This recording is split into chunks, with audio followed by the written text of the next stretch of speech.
decision is going round. People talking about the colors come to town. Fresh as a summer breeze, she'll take you by surprise.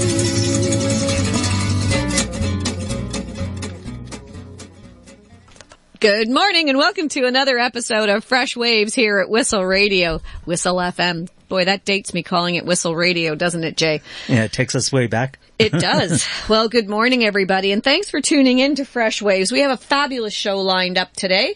We've got Matt Passafiume from Applewood Farm Winery. We've got Victoria Grant coming in at 11 o'clock to talk about Truth and Reconciliation. She's a First Nations public speaker and advocate. She's amazing. But we've got to give a big shout out to Reese's Market and Bakery. Thank you for the muffins this morning that are in the studio. We've got, all kinds of great muffins today, and there's always great muffins down at Reese's. There sure is.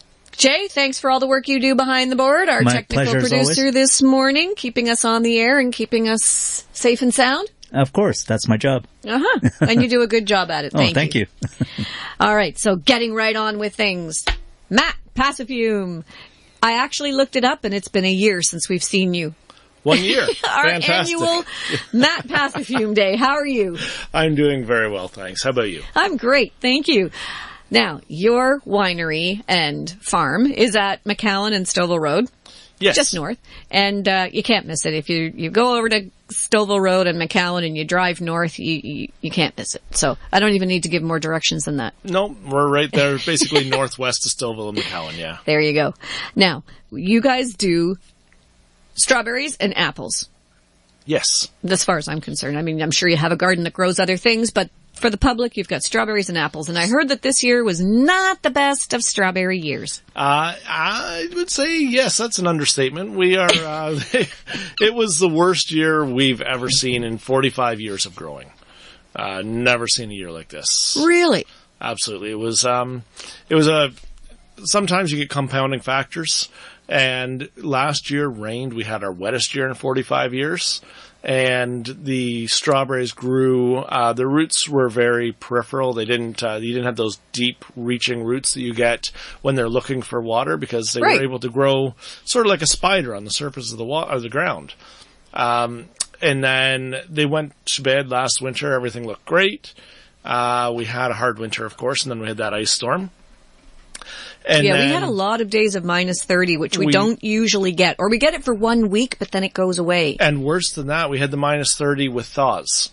So, that's true, because it went warm and then it would get cold again. And that's bad for the strawberries? That's very bad for the strawberries. Especially what a strawberry wants is it wants to slowly freeze.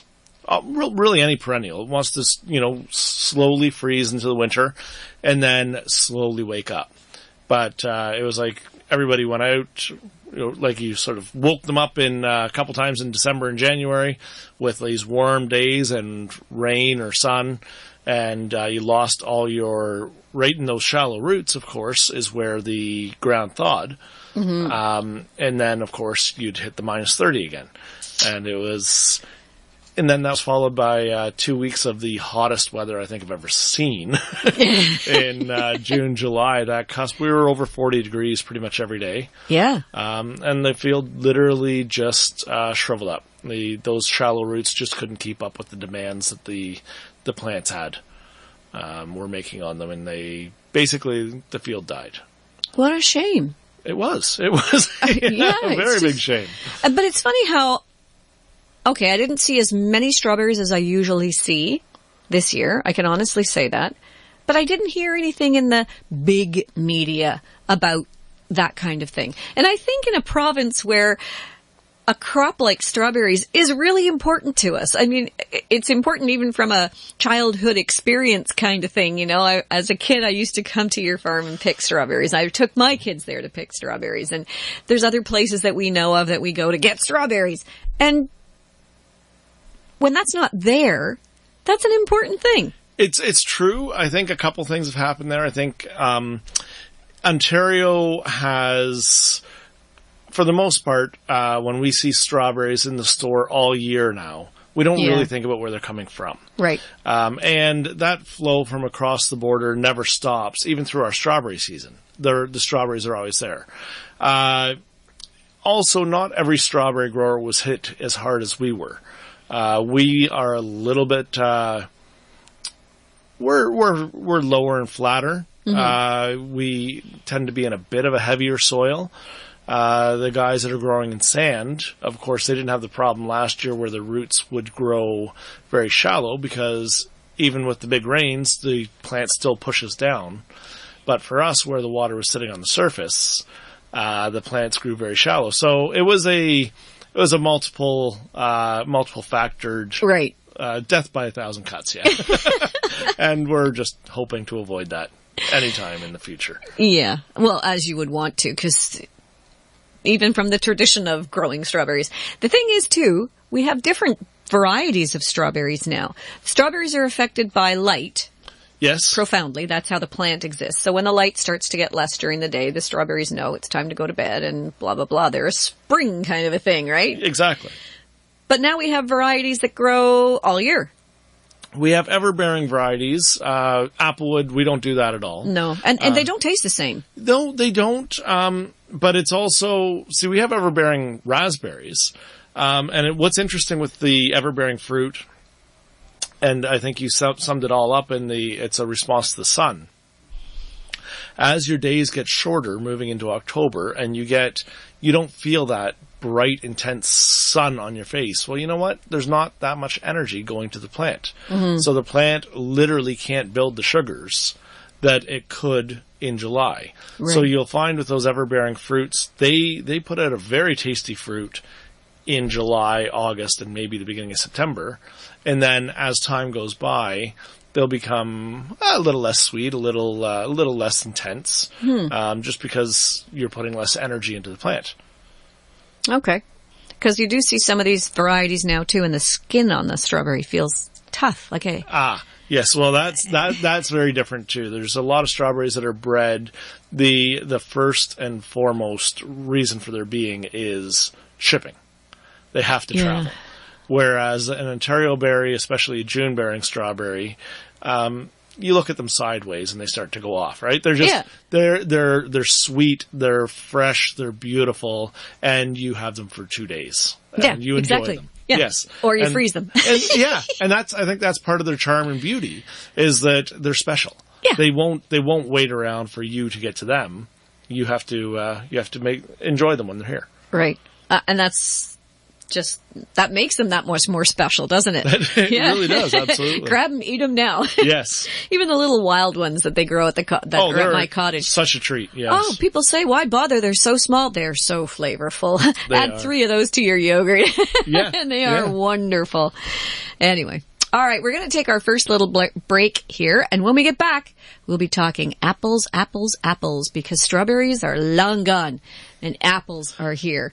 You're listening to Fresh Waves. We have Matt Passafiume in the studio this morning, and I'm your host, Brad Masson. We'll be right back. Hey, I'm whistling. Would you like to whistle too? Whistle FM is looking for a few good volunteers. Come and join our team and learn a new skill.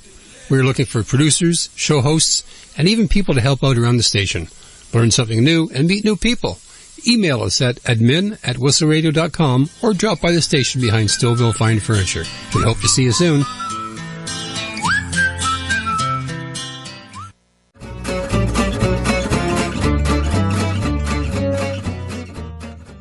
We are back on Fresh Waves. We're talking with Matt Passafiume of Applewood. What's the actual real name? Applewood Farm Winery. That's us. Because you are a farm and a winery. Okay. Now we're going to start talking about apples. Apples. Yes. Kids are back in school. Yes. It's time, right? Yeah, take an Apples, apple for the teacher. Apples, pumpkins, it's fall. Yeah. Apples, peaches, pears, and plums. Tell me when your birthday comes. Yeah, that's the old skipping thing out in the yard. You wouldn't know anything about that. But anyway. Apples. Tell us about the apples. Has it been a good year for apples? So apples, This heat's not good for anything, this extreme heat. Now, the difference with apples is they're incredibly resilient. Yeah, they seem hardy. Yeah, they're tough, right? They last winter was hard on some of the more delicate varieties. Again, that freeze thaw, we saw some damage. But the fruit set is huge this year.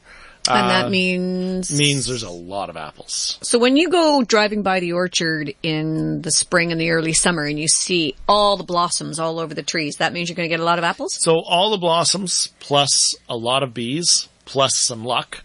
And yes. Because you have had some pretty miserable apple years in the last few years. Absolutely. No, the past 10 years or so, we've been dealing with stuff we've never had to deal with before because things are changing. Absolutely, yeah.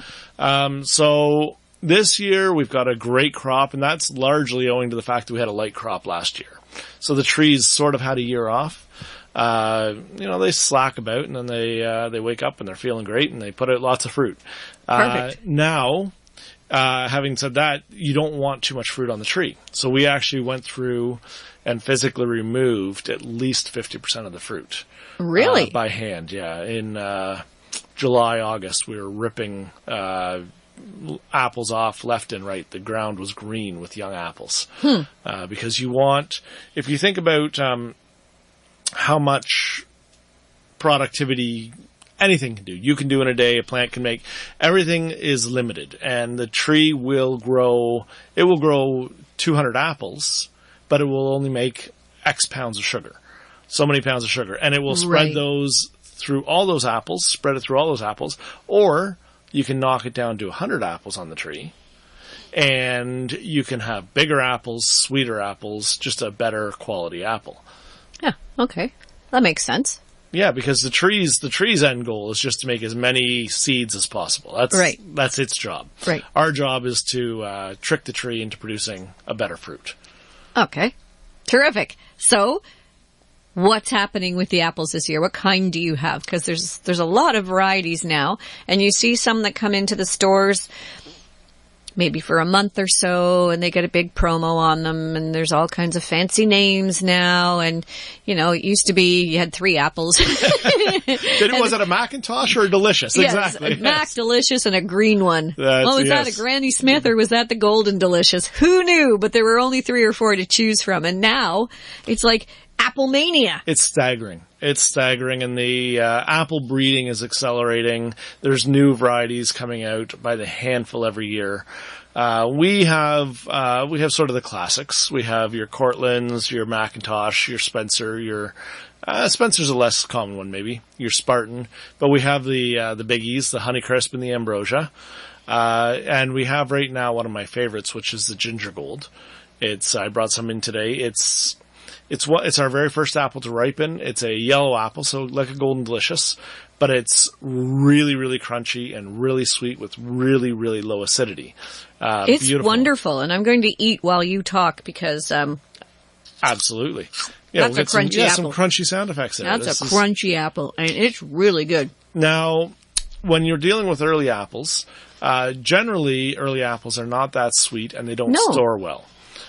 This apple is incredibly sweet, but it still has that curse of not storing well.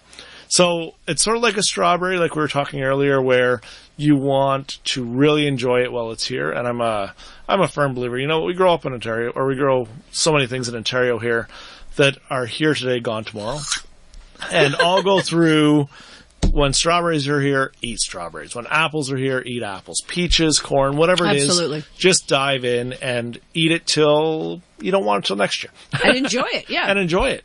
And especially apples like this that are only here for a little bit, it's like it's a special offering, right? You can't store them, and you're not going to taste them like this again till September next year. Yeah. These are not the ones that will hang around in the stores. People say, in June, there's still such great apples around. Well, they're last year's apples. They don't understand. They're not. It's true. It's not that someone's growing them in June. No, and that people do have a lot of misunderstanding about that. They start calling us the first nice day in May and say, "Can we pick apples?"